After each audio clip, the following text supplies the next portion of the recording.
तेजस्वी जी को वो भी उनका मतलब इसमें कुछ खराब नहीं है, ठीक है वो भी, लेकिन अब उनकी काबिलियत कितनी है या वो कितने अच्छे प्रशासक हैं ये उनके टेन्योर्स में देखा जा चुका है।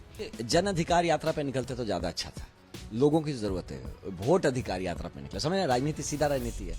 जनता के अधिकार से कोई मतलब नहीं है, वोट के अधिकार से मतलब है। तो वो भी जनता का अधिकार है और उसमें भी क्या चीज करना चाह रहे हैं वो कि ना भैया आप इसका जो इलेक्टोरल रोल को आप फिर से इसको सफाई मत करिए। बिहार की राजनीति में सेवानिवृत्त आईपीएस अधिकारियों ने अपनी किस्मत आजमाई और कई आईपीएस अधिकारी फेल हो गए। हमारे साथ आनंद मिश्रा जी हैं जो इनिशियल स्टेज में नौकरी को त्याग दिया और वाकई में काफी कुछ किया और आज बीजेपी का दामन थामा है। हमारे साथ आनंद मिश्रा जी हैं। आनंद जी, आज रिलेवेंट इसलिए है क्योंकि आज आपने बीजेपी का दामन थामा है, क्यों?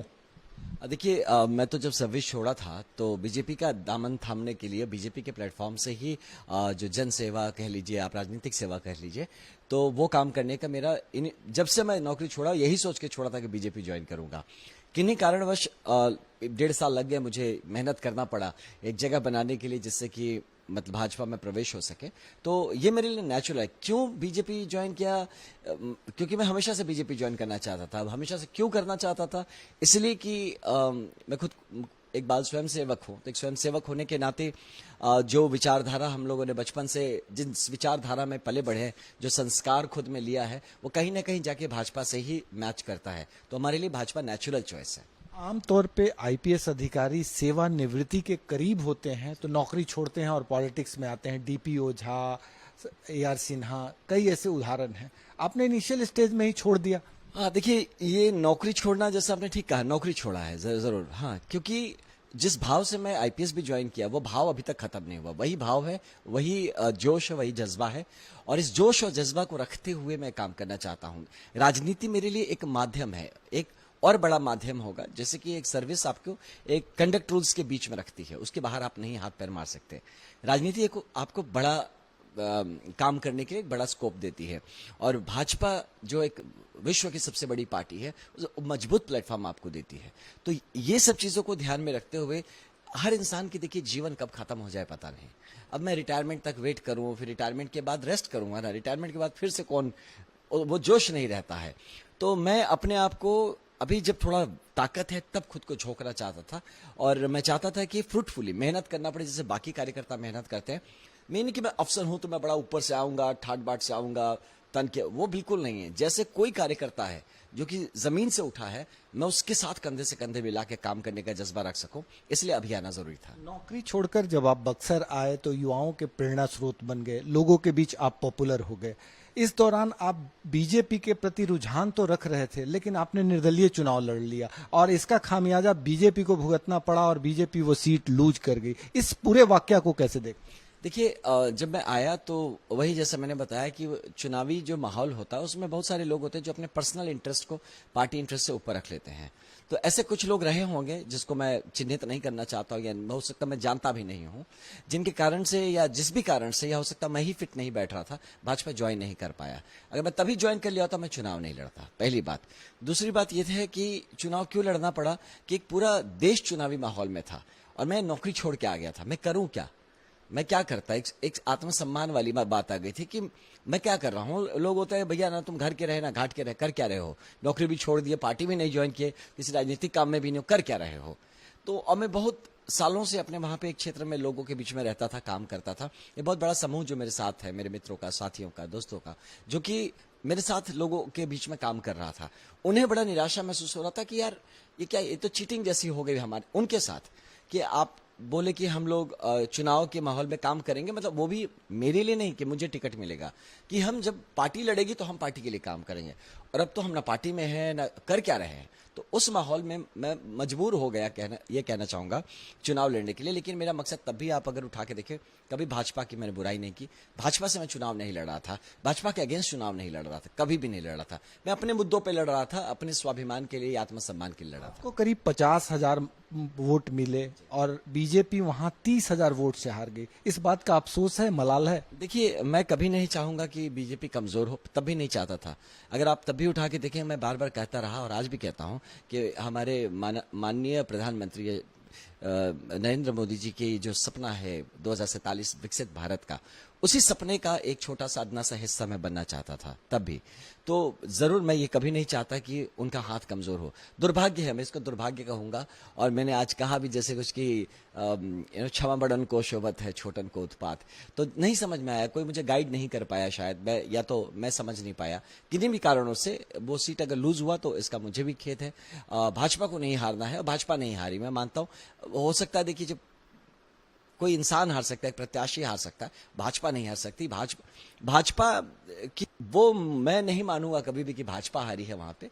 अब मे भी प्रत्याशी जो है, मानते हैं कि यदि आनंद मिश्रा को टिकट दिया जाता तो बीजेपी का वो श्योर शॉर्ट सीट था। देखिए ये तो उनके तब के सर्वे जो थे या वो उससे पता चलेगा, मुझे नहीं पता कि वो श्योर था कि नहीं था।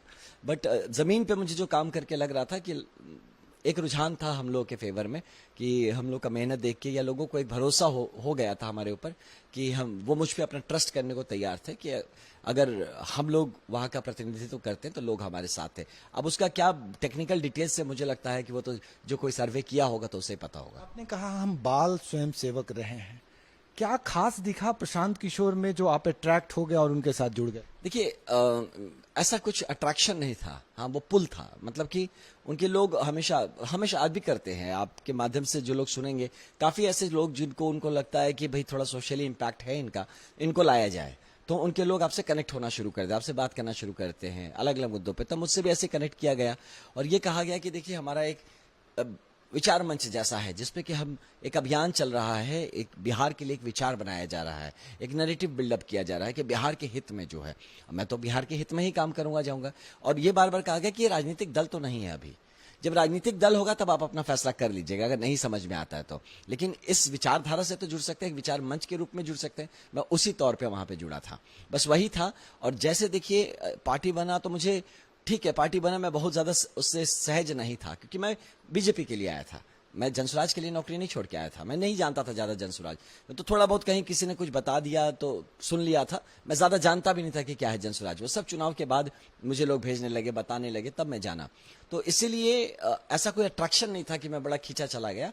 लेकिन ये जरूर था, एक अच्छी बात करी जा रही थी, एक अच्छा नैरेटिव बिल्डअप हो रहा था जिसमें कोई भी पढ़ा लिखा इंसान उसको सपोर्ट, उस बात को सपोर्ट करेगा। बस मोह भंग होने की वजह क्या बनी? अचानक से जनसुराज से, प्रशांत किशोर से आपका मोह भंग हो गया और आपने ये तय किया कि बीजेपी ही बेहतर विकल्प है। कोई मोह भंग की बात नहीं है, मैं बार बार बता रहा हूँ कि मैं तो बीजेपी के लिए आया था, मैं उनके वहां के लिए थोड़ी आया था, तो मोह भंग का तो सवाल ही नहीं पैदा होता।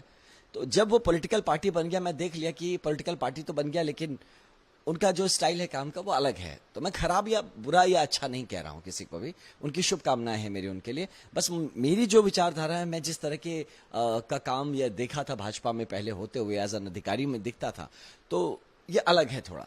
हाँ, तो एक अलग व्यवस्था है, तो उसमें मुझे वो नहीं सूझा। मुझे लगा कि नहीं, ये मतलब वो बात नहीं है। प्रशांत किशोर जी कहते हैं कि यदि हमारी सरकार बनी तो पहले कैबिनेट में हम शराबबंदी हटा देंगे। इस निर्णय को आप कैसे देखते हैं? देखिए ये सब पॉलिसी डिसीजन सरकार जिसकी बनेगी वो डिसाइड करेगा कि वो शराबबंदी हटाएगा या नहीं हटाएगा। इसके प्रोज और कॉन्स दोनों हैं। इस पे पहली बात तो सरकार बनी, मतलब ये एक बड़ा स्टेटमेंट है सरकार बनने वाली बात। तो और जब ऐसा किसी को लगे कि नहीं हम तो बन ही नहीं रहे, तो फिर तो हम कुछ भी बोल सकते हैं, हम ये कर देंगे, हम वो कर देंगे, हम चांद भी उतार के ला देंगे। तो जब बन जाए तब देखा जाएगा कि कौन क्या करता है। बट ये जरूर है कि मैं पुलिस अधिकारी रहा हूं, मैं बहुत कंफर्टेबल तो नहीं होऊंगा इस चीज से। दूसरा ये है जरूर कि शराबबंदी का जो रूल है, लॉ है, उसको मजबूती से जरूर उसको इंप्लीमेंट करना चाहिए, इतना मैं मानता हूं, ये जरूर। लेकिन शराबबंदी होने से कुछ इसके फायदे भी हैं, कुछ नुकसान तो है जरूर, कुछ फायदे भी हैं। फायदे ये हैं कि एटलीस्ट अब ओपनली तो नहीं ना कोई शराब पी के घूम रहा है, मारपीट कर रहा है। अगर किसी ने पी भी लिया कहीं से चोरी छुपे तो डरा हुआ है ना, वो डर तो है। वो समाज ने उस चीज को मतलब है ना कि दुत्कार तो दिया है, नकार तो दिया कि नहीं ये अच्छी चीज नहीं है। एक सामाजिक तौर पे हो सकता है वो आप पे गवर्नमेंट एडमिनिस्ट्रेटिव तौर पे थोपा गया है, लेकिन समाज शायद कहीं डिमांड था। कोई भी कानून बनता है तो समाज के डिमांड के हिसाब से बनता है। विपक्षी पार्टियों का यह भी आरोप है कि प्रशांत किशोर अपने एम्प्लॉय को समर्थक के तौर पे इस्तेमाल करते हैं और उसी के जरिए अपने राजनीतिक आंदोलन को बढ़ाते हैं। क्या उन विपक्षी पार्टियों के इस बयान से आप सहमत हैं? क्या आपने देखा इस तरह के हालात? देखिए, अब किसी के पार्टी में आप जब नहीं है, उसके अंदरूनी बातों को इस तरह से फ्लैश करना मुझे नहीं लगता है कि वो बहुत अच्छी बात है। तो भी मतलब मैं पार्टी की बात नहीं कर रहा हूं, बट जितने मार्केटिंग स्ट्रैटेजी हैं, एडवर्टाइजमेंट स्ट्रैटेजी, उसमें क्या होता है, पहले आप अपने कंटेंट को बूस्ट करते हैं, पैसे दे दे के उसको ठेलते हैं पहले मार्केट में। जब वो फैल जाता है तो फिर लोग अपने आप से उसको फिर लेने लगते हैं। एडवर्टाइजमेंट का क्या फिनोमेना, एक नया साबुन लॉन्च हुआ तो साबुन आपको कैसे पता चलेगा, वो एडवर्टाइजमेंट करना पड़ेगा, पैसे दे के आपको बताना पड़ेगा ये चीज है भाई है। जब आप देखने लगेंगे, आदत हो जाएगी, तब उसको एडवर्टाइजमेंट करने की जरूरत है, तो आप खुद खरीदेंगे। तो हो सकता है ये कोई एडवर्टाइजमेंट का स्ट्रैटेजी हो, कोई मार्केटिंग का स्ट्रैटेजी हो, अपनी बात को बहुत जल्दी लोगों के बीच में फैलाने के लिए, और जब फैल जाएगा तो फिर अपने आप चलेगा वो। मानते हैं प्रशांत किशोर एक अच्छे नेता हैं, या एक अच्छे प्रशासक हैं, या एक अच्छे मैनेजर हैं? आप किस रूप में उनको देखते हैं? देखिए, डेफिनेटली एज अ मैनेजर तो बहुत अच्छे हैं, इसमें कोई शक नहीं है। वो एक अच्छे व्यवस्था बहुत अच्छे क्रिएट कर सकते हैं, इसमें कोई शक नहीं है। प्रशासन को उनको मौका नहीं मिला तो हमें नहीं पता अच्छे प्रशासक हैं कि नहीं। नेता के रूप में वो स्टैब्लिश होने का जो प्रयास कर रहे हैं, नेतृत्व दे रहे हैं, देख के अच्छा ही लगता है कि लोगों को इम्प्रेस कर रहे हैं, लोगों को एक तरह से मोटिवेट कर रहे हैं। बट नेता तो जब आपके हाथ में पावर आता है तभी पता चलता है कि आप लीडर कैसे हैं। आनंद जी, बिहार के साथ एक बड़ी विडंबना है, जब प्रशांत किशोर आए तो उनके नाम के आगे प्रशांत किशोर पांडे लगा दिया गया, और तेजस्वी यादव ने बार बार इस पे चोट किया। आपके भी नाम के आगे मिश्रा लगा हुआ है। तो ऐसी स्थिति में क्या आप मानते हैं कि बिहार की राजनीति में जातीय समीकरण या जातीय प्रभाव हावी होता है और इसका खामियाजा राजनेताओं को भुगतना पड़ता है? देखिए, जाति जो है एक नेचुरल पुल हो गया है। पुल मतलब है ना कि एक नेचुरल मैग्नेट है कि जिसके इर्द गिर्द लोग जुड़ जाते हैं, और ये बड़ा आसान मिलता है बहुत सारे लोगों को। इसके इर्द गिर्द राजनीति करना बड़ा आसान लगता है। तो बहुत सारे ऐसे दल हैं जो आपको देखेंगे कि जाति के नाम पे आराम से वो अपने लोगों को पोलराइज कर सकती है, और जाति के नाम पे दूसरे जाति के लोगों से आपको वैमनस्यता पैदा कर सकती है। तो ये प्रयास सभी कर रहे हैं कहीं ना कहीं, मैंने जो देखा है। बट एज अ पार्टी सिर्फ मुझे लगता है कि भाजपा एक ऐसी पार्टी है जो इन सब चीजों में नहीं है। वो आप देखिएगा नेशनल इंटरेस्ट की बात करती है, राष्ट्रीय हित पे काम करती है ना। और सबका साथ सबका विकास का जो नारा है वो हवा में नहीं हो, सच में अब जमीन पे आप इस चीज को देख सकते हैं। मैं आज ज्वाइन किया वहां पे ना, वो जो परिवार वाली फीलिंग, सबके अलग अलग सरनेम है, कोई फर्क नहीं पड़ता किसका क्या सरनेम, सब एक परिवार से बंधे हैं। ये फीलिंग मैं बताऊं, जो नए नए पार्टीज भी उसमें भी नहीं है, उसमें भी बटे हुए हैं। आप इस कैटेगरी के हैं, आप उस कैटेगरी के, आप इसके नेता हैं, आप उसके नेता हैं, और वो परिवार वाली फीलिंग नहीं देखा था मैंने, जो आज यहाँ पे दिखा। मैं इसलिए मानता हूं कि एकदम आज मुझे ऐसा महसूस हुआ कि अपने परिवार में आ गया। एकदम जो मेरे अंदर के संस्कार है, बाहर के जो भाजपा के संस्कार है, इतने अच्छी फ्रिक्वेंसी से मैच हुए कि मैं सच में, मुझे लगता है कि ये एक ऐसा दिन था जो कि मतलब 1-1.5 साल ऐसा लग रहा है जीवन का वेस्ट हो गया मेरा। तो बट मैं अभी चाहता हूं कि इस संस्कार को लेके आगे चले, और बाकी जितने भी दल हैं सबको प्रयास करना चाहिए बिहार हित में काम करने का। और एक चीज आपके माध्यम से बताना चाहूंगा कि आप सुने होंगे कि जैसे जनसुराज की आप बात ज्यादा कर रहे हैं, तो फिर भी मैं उनके बारे में बताऊं। कहते हैं कि हम किसी गठबंधन नहीं करेंगे। तो भाई जो बिहार के हित में काम करे, आप क्यों ना गठबंधन करेंगे? मतलब बिहार का हित इंपॉर्टेंट है कि आपकी राजनीति इंपॉर्टेंट है? तो मुझे लगता है कि ऐसी चीजें जो होती हैं वो रेड फ्लैग्स होते हैं, वो क्वेश्चन मार्क्स दिमाग में क्रिएट करते हैं। बस इतना ही है, बाकी गुड विशेस रहनी चाहिए सबके लिए। हर प्रयास सकारात्मक प्रयास हो, बिहार के हित में हो, भारत के हित में हो। 25 के चुनाव में प्रशांत किशोर को कहाँ देखते हैं आनंद मिश्रा? नहीं, मैं कहीं नहीं देखता हूँ, सच बोल रहा हूँ कि मुझे बाकी मैं टीवी पे देख रहा हूँ, मोबाइल पे देख रहा हूँ, तो बस वही देखता हूँ। तेजस्वी यादव भी अपने आप को भावी सीएम के रूप में प्रोजेक्ट करके आगे बढ़ रहे हैं। वर्तमान जो हालात हैं, या जातीय समीकरण है, या डेवलपमेंट है, इन तमाम मुद्दों में पर आप तेजस्वी यादव के बारे में क्या इत्तेफाक रखते हैं? आप भी युवा हैं, वो भी युवा हैं। देखिए, तेजस्वी जी को वो भी उनका मतलब इसमें कुछ खराब नहीं है, ठीक है वो भी, लेकिन अब उनकी काबिलियत कितनी है या वो कितने अच्छे प्रशासक हैं, ये उनके टेन्योर्स में देखा जा चुका है ना। और आने वाले वक्त में भी अभी कम से कम उनकी बातें सुन के मैं पर्सनली बहुत इंप्रेस नहीं हो पाता हूँ। उनके जो आइडिया सुना है या उनकी बात सुनी है, उससे मुझे वो कॉन्फिडेंस नहीं आता है कि वो शायद एक अच्छे प्रशासक या एज अ अच्छे लीडर वो स्थापित हो सकेंगे। प्लस मतलब विजन की कमी दिखती है मुझे, हवा की बातें लगती हैं। तो ये सब देख के मुझे नहीं लगता कि उनमें कुछ बिहार को अपना भविष्य खोजना चाहिए, ऐसा मुझे नहीं लगता। बिल्कुल। उत्तर प्रदेश के तर्ज पे 2 युवा, तेजस्वी यादव और राहुल गांधी, वोट अधिकार यात्रा पे निकले हैं, लगातार सरकार पे हमला कर रहे हैं। क्या लगता है, ये यात्रा के जरिए ये दोनों पास हो जाएंगे या फेल हो जाएंगे? देखिए, जन अधिकार यात्रा पे निकलते तो ज्यादा अच्छा था, लोगों की जरूरत है। वोट अधिकार यात्रा पे निकला, समझ, राजनीति सीधा राजनीति है। जनता के अधिकार से कोई मतलब नहीं है, वोट के अधिकार से मतलब है, तो वो भी जनता का अधिकार है। और उसमें भी क्या चीज करना चाह रहे हैं वो, कि ना भैया आप इसका जो इलेक्टोरल रोल को आप फिर से इसको सफाई मत करिए। हाँ, क्यों ना सफाई करें। अब जब कहीं कभी भी देखिए, जब पता चला कि कुछ गलत है तभी ना आप उस पर काम करते हैं। जैसे जैसे ही एनडीए सरकार को इस बात का रिपोर्ट मिला कि भाई इसमें कुछ तो झोल है, ये बिल्कुल तुरंत उसमें एक्शन में आई सरकार और इस चीज को सफाई करने के अभियान में उतरी। ये नेशनल इंटरेस्ट में करने वाला काम है। इसमें उनको क्यों दुख तकलीफ हो रहा है, मुझे ये बात समझ में नहीं आ रहा है। किसकी वोट चोरी हो रही है, जो कह रहे हैं वोट चोरी हो रही है, किसका वोट चोरी हो रहा है? उनका वोट चोरी हो रहा है। यानी आपका वोट जो चोरी हो रहा है, आपके वही वाले वोट थे क्या, जो कि सारे ही सही वोटर्स नहीं थे, जो सही जेन्युइन वोटर्स नहीं थे। तो जो आपकी चोरी हो रही है, मतलब आपके पास था और आपका चोरी हो रहा है, आपका यही डर है। तो ये दिखता है कि इंसान किस तरह से अपने पर्सनल पॉलिटिकल महत्वाकांक्षा में देश के हित को भी कुर्बान करने को तैयार है। ये देख के बहुत ही तकलीफ होता है। युवा हैं, अगर युवा नेता खुद को कहते हैं, तो सबसे सर्वप्रथम तो देश है यार। देश रहेगा तो आपकी पार्टी रहेगी, और पार्टी रहेगी तो आप रहेंगे। देश ही आप मिटाने पे लगे हुए हैं। आप ऐसा एडजस्टमेंट करवाने पे लगे कि बस आपकी सरकार बन जाए। आपकी सरकार बनी थी, इतने सालों तक तो आप ही की सरकार थी। आपको जो करना था आपने तो कर दिया, जनता ने देख लिया, समझ लिया। अब जब आपको नकार दिया तो जबरदस्ती जनता को बरगलाने का काम नहीं करते। एक बात मैं आपको बताऊं, एक अंग्रेजी में कहावत है, when you can not convince, confuse. जब आप किसी को कन्विंस नहीं कर सकते हैं सही मुद्दों पे, तो आप उसको गलत मुद्दों पे कंफ्यूज करते हैं। और दूसरा क्या होता है, आप ऐसे एक नैरेटिव को डेवलप करते हैं, लगेगा एकदम सच बोल रहा है, लॉजिकल बात कर रहा है, करते करते ले जाएगा, एकदम जब मोड़ पे पहुंचेगा लास्ट में सच तक ले जाके झूठ बोल देगा। वहां फिर आपको समझ में नहीं आएगा। जो नॉर्मल लोग होते हैं ध्यान नहीं देगा, उनको लगेगा वो झूठ कोई परोस देगा सच बना के। तो ये बहुत बड़ा आज सोशल मीडिया का जमाना है, नैरेटिव बिल्डिंग का जमाना है। और मुझे लगता है इसका गलत उपयोग बहुत सारे दल कर रहे हैं, जो कि इस राज्य के हित में नहीं है, जिस देश के हित में नहीं। पुलिस अधिकारी आप रहे हैं, अनुभव भी है आपका। Tejashwi Yadav law and order को एक बड़ा मुद्दा बना रहे हैं, बार बार हिट कर रहे हैं, क्योंकि एनडीए के नेता जंगल राज का हवाला देकर बार बार चुनाव जीतते रहे हैं। क्या लगता है तेजस्वी यादव इस बार लॉ एंड ऑर्डर को मुद्दा बना पाएंगे? यदि बनाने में कामयाब रहे तो क्या इससे एनडीए पर प्रभाव पड़ेगा?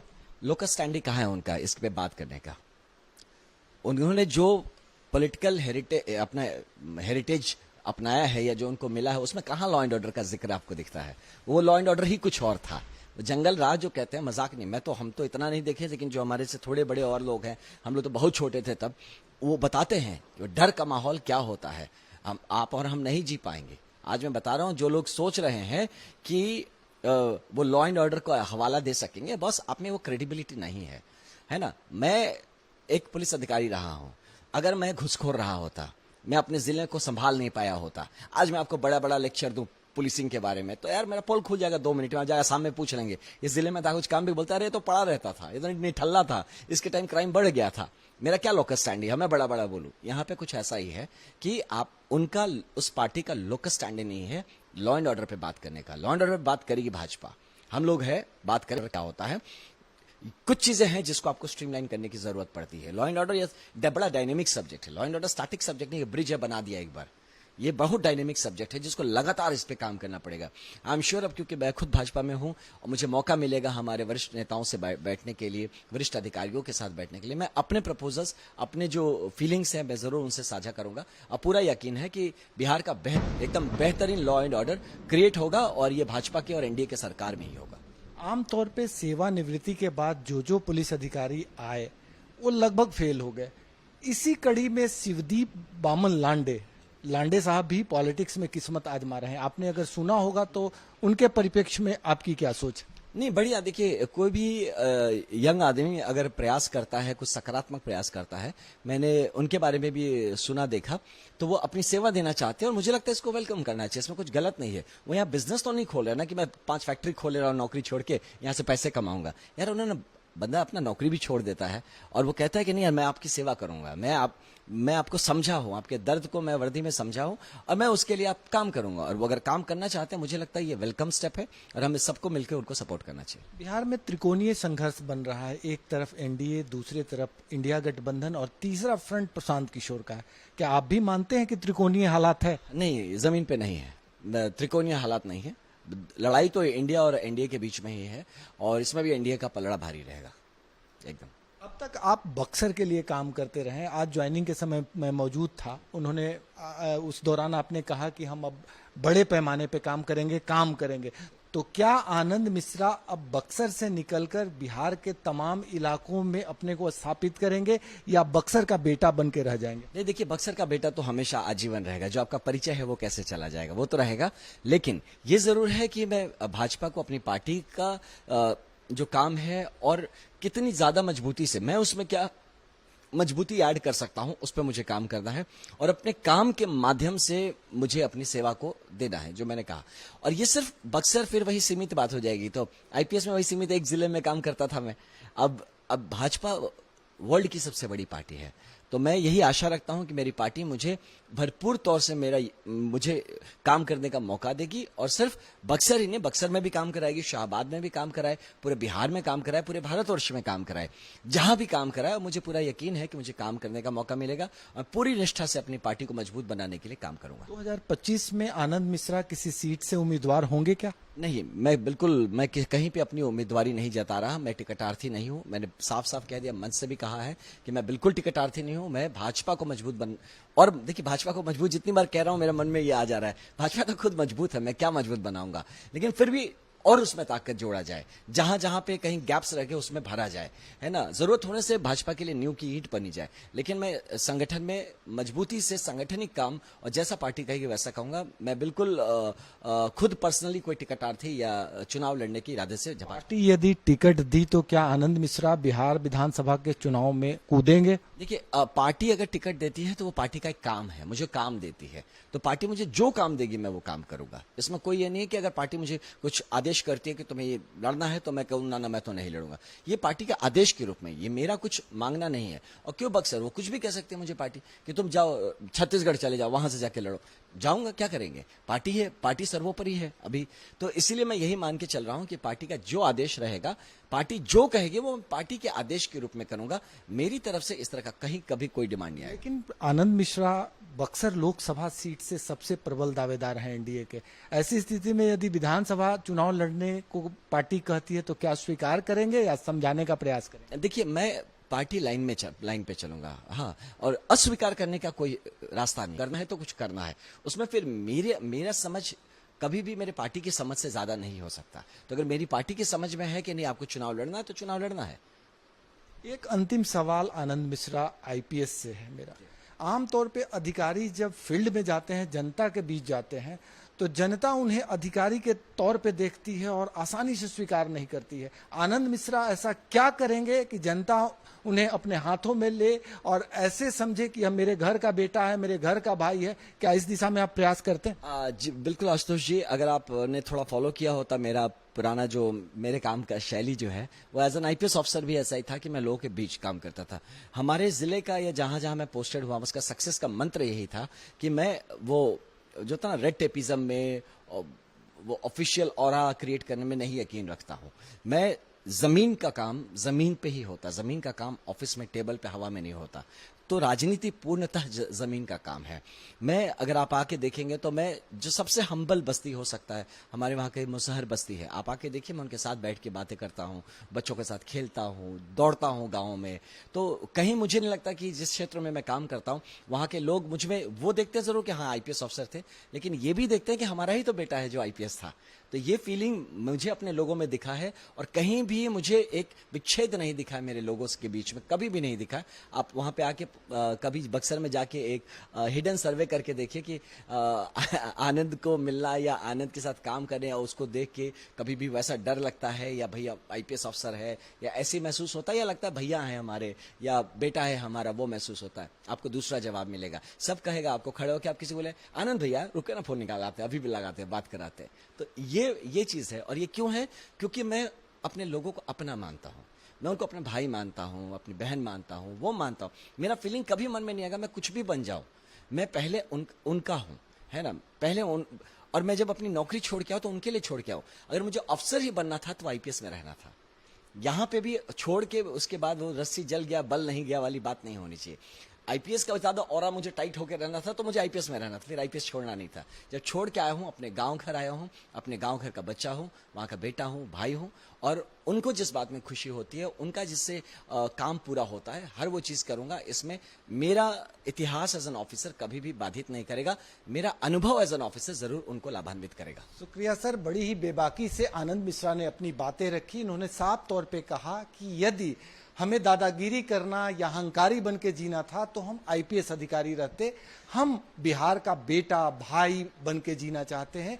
और बीजेपी ज्वाइन करने के बाद इन्होंने साफ तौर पे कहा कि हम बीजेपी के आदर्शों को पूरी तरह से ग्रहण कर चुके हैं और पार्टी जो आदेश देगी उसके तहत हम काम करेंगे। सहयोगी कैमरामैन राकेश के साथ भारत एक्सप्रेस के लिए पटना से आशुतोष कुमार।